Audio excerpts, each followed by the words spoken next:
So I've now been doing daily meditation for 8-9 months. And I gotta be honest, at the start of this journey, I was expecting my fortune to greatly improve, right? I was expecting synchronicities and serendipities and my luck just to get better and just to be lucky and attract positivity to my life. And I gotta be honest, that just really hasn't been the case. In fact, in a lot of ways, it's actually the opposite. I've had a lot of unfortunate coincidences and a lot of bad luck over the last 9 months. So today, I just want to kind of talk about that and kind of reflect that, just to, well, in a way to set expectations for anybody else who is starting on this journey of what to realistically expect. Now, I do want to acknowledge that I have seen a lot of benefits from doing daily meditation, really in 2 ways. You know, the first one is just physically. I feel healthier, I feel just happier, I just feel much better. I used to have terrible chronic back pain since I was 25, so over 10 years now, and at some point it literally just went away. And I think you can kind of attribute this to maybe the hormones that get released in your body when you enter into these deep states of meditation, or maybe that's a period there where your body can just heal itself like the most efficiently that it can in any other state of mind. Maybe that's why, but physically I feel great. I feel better than I have in a long time. And then the other big benefit is, you know, what I've been referring to as metacognition, right? And that's the ability to be aware of your thoughts. And I see that as a skill level, right? From 0 to 100, let's say. And let's say the average person starts at 0. Like, I've greatly developed that skill of being aware and conscious of my thoughts and having more control over my thoughts. You know, when you're in these deep states of meditation and you're focusing on being nobody, nowhere, no time, and no space, and then you have this thought that just kind of flutters in there and tries to get your attention, you have to have that ability to say, no, I'm not thinking about that right now, I'm focusing here. And sometimes that thought will flutter in and it'll get your attention, it'll carry you off, and you have to like snap back and say, no, I'm not thinking about that. I'm thinking about being nobody, nowhere, no time, and no space. That is a very real skill. And that skill set 100% carries over into this 3-dimensional reality. When I'm just throughout my day, if something triggers me and I instantly start feeling anger, I can say, no, I don't want to feel anger. If I feel lust or I feel hungry or any of these other survival emotions, I can push those thoughts away. And I feel like I just have more control over my brain and how I react to situations. Like, that is a very real, tangible benefit that I've gained through doing daily meditation. But this idea that you are going to attract positivity and fortunate coincidences and serendipities and synchronicities into your life, I haven't experienced that. I want to be upfront with you about that. That has not been the case for me over the last, 8-9 months. You know, my main job is as a real estate agent. A few months back, I got these huge clients that I was super excited, and they pretty much just fell right in my lap. And I was going to help them find a house, and if they would have found a house, I would have made $15,000 to $20,000 on this one client. I was super excited, and I remember thinking like, oh wow, this is one of the synchronicities. Finally, it's happening. I'm attracting my, these positive energy to my life. And we go out and I show them properties. We find a house that they love. We submit an offer. I'm like, yeah, I got this. I'm 100% confident it's going to get accepted. And it is declined. So we go out, we look at some more houses. We find another one they love. We submit another offer. That offer was declined. We go out, find another house, submit another offer, declined. Another offer, declined. Another offer, declined. I spent, 3-4 months with these folks, submitted 5 different offers and 5 different properties, and all of them were declined. In the end, they told me like, hey, we kind of ran out of time. We need someplace right now. We found a rental. Thanks so much for your help, but we're going to be living in this rental for the next few years instead of buying a home. And so just like that, what I thought was going to be a synchronicity and serendipity, it turns out that, I lost out on a potential $15,000 to $20,000 commission. And what's worse is, as a real estate agent, we have to put in our time up front before we ever get paid. We only get paid if they buy a house. And I probably invested 40 hours at least with these clients over a few months trying to help them find a house. I mean, that's time away from my son. That's time away from making videos and helping other people out. And I remember just reflecting on this. Like, there's no benefit that came from me spending all that time with these clients. I could have done something much more meaningful to the universe, you know, helping my son, making videos with that time. And I really, I didn't quite understand it. You know, why am I not experiencing these synchronicities? You know, over the last year, my son's situation hasn't improved. He, if anything, he's actually regressed in a few of his areas that he had some progress in. He's still not speaking. He's still not potty trained. He's going to be 7 here in a few months. Recently, he started throwing more temper tantrums and getting more worked up. Right now, he's obsessed with his tablet, and anytime we take the tablet away, he throws this huge temper tantrum. Right now, we have a real challenge with getting him transitioning out of the house into the car, or out of the car into school or into a house. He has these huge meltdowns. So my situation with my son hasn't improved at all in the last year since I started doing these meditations. My love life hasn't improved at all either. You know, February last year, so 1 year ago, is when my wife moved out. And if you would have asked me then, or really if you would have asked me at the start of this journey doing these meditations, you know, do I think I'm going to be with somebody? Am I going to attract the person I'm meant to be with? You know, I would have said yes. And here we are, you know, 8, 9 months later. And I'm still single, you know, and I haven't, and it's not that I can't find somebody. It's I can't find, you know, I'm not finding somebody that I feel like I'm meant to be with, I guess. And then, you know, last month, both my grandmother and my uncle both passed away just 5 days apart from each other. And that was just really an ironic coincidence, you know. So I went up to visit my grandmother. She wanted to die in her own home. And so I was there with her, and we had a hospital bed, and, you know, I was helping my mother, and I were taking care of her in her last few days. She had cancer. And that was definitely really tough, seeing her go through that. You know, the last few days, she stopped talking. She could barely move. She barely had any motor function as well. She looked like she was in pain. And, you know, I would have expected that these synchronicities would have somehow influenced the other people in my life, and that she could have died a quicker and pain-free death. But I remember 2 days after she passed away, my mom and I were at the funeral home making arrangements, and that's when we got the call from the hospital. So during this time, my uncle, who lived with my grandmother, also had a completely different type of cancer. And we got the call when we were at the funeral parlor saying that, hey, we want to do the surgery. We can't do that surgery on him. He's just too weak, which means that he is probably going to die in the next few days.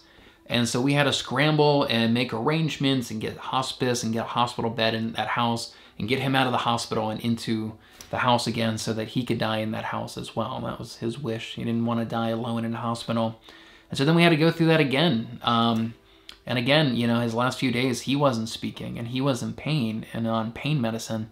And I had to sit there and watch him pass away again, literally just 5 days after my grandmother. And like, what are the coincidences? What are the chances of 2 people having completely different cancers and dying just 5 days apart? You know, and I've just been doing a lot of reflecting on that. And that's just not the type of situations that I was expecting to find myself in, you know, 8, 9 months after doing these meditations every single day. Now, I will say, you know, going back to what I was saying before about the metacognition, being aware of my thoughts and being in control of my thoughts, that really helped out during this situation. You know, there's a lot of emotions going on in that situation, especially with my mother, and I was able to stay calm, take on additional responsibilities, and just try to stay calm and be as supportive and helpful as I can during this entire terrible week that my family had. And I think that those meditations absolutely helped me during that. I remember, like, I was even feeling the stress. I was kind of pushing myself to my own limits of how much stress I can take and still stay calm. But that was certainly a test for me of, you know, of this metacognition, of being aware of my own thoughts and being in control of my own thoughts. You know, one of my favorite chapters in Becoming Supernatural is the tuning into new potentials in the quantum. And in this book, he talks about his meditation, tuning into new potentials, and kind of how to execute that. And he talks about how in that meditation, you enter into a state where you are no one, no place, no time, nowhere. You are just nothing. And when you enter into that state, that is how you tap into the quantum. By tapping into that, entering into that state, that is when you're getting this download of energy from the quantum. And my understanding is like that energy is supposed to be what is then attracting these positive serendipities and circumstances to your life. And I've been doing that meditation a lot, tuning into new potentials, and I'm getting much better at it. And I can get to this state where I'm trying to become no one, nowhere, no time, and I can do that. I can achieve that in little bouts. Maybe 10, 20, 30 seconds that I am nobody, nowhere, and then I have some thought that comes in, distracts me, and I push it away, and no, getting back, and I can go back into it for another 10 seconds before some other thought pushes, kind of flutters in and gets me distracted. But I have absolutely tapped into this energy, and that's what it feels like. It feels like when you get in there, it feels like this pulsing energy kind of going through your consciousness. And you know, there's an interesting line on the first page of this chapter of tuning into new potentials in the quantum. Based on my knowledge and experience, I believe there's a self-organizing intelligence that is energy and is observing all of the universe and galaxies into order. So what he's saying here is like this energy that I've been able to tap into for seconds at a time, that there is an intelligence to it, that there is a consciousness to it.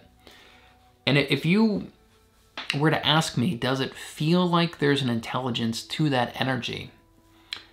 I'd have to kind of say yes. It kind of feels like there is an intelligence in there, like just my own experience of tapping into it for brief 10, 20 second bouts.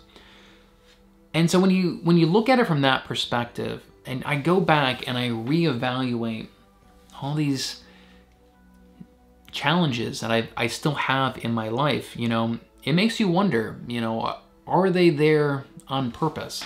If time doesn't exist and there is this intelligence, and that intelligence knows what my timeline is going to be and knows where I'm going to be and things I'm going to achieve, maybe I need these challenges in my life. Maybe these are opportunities for self-growth and self-improvement.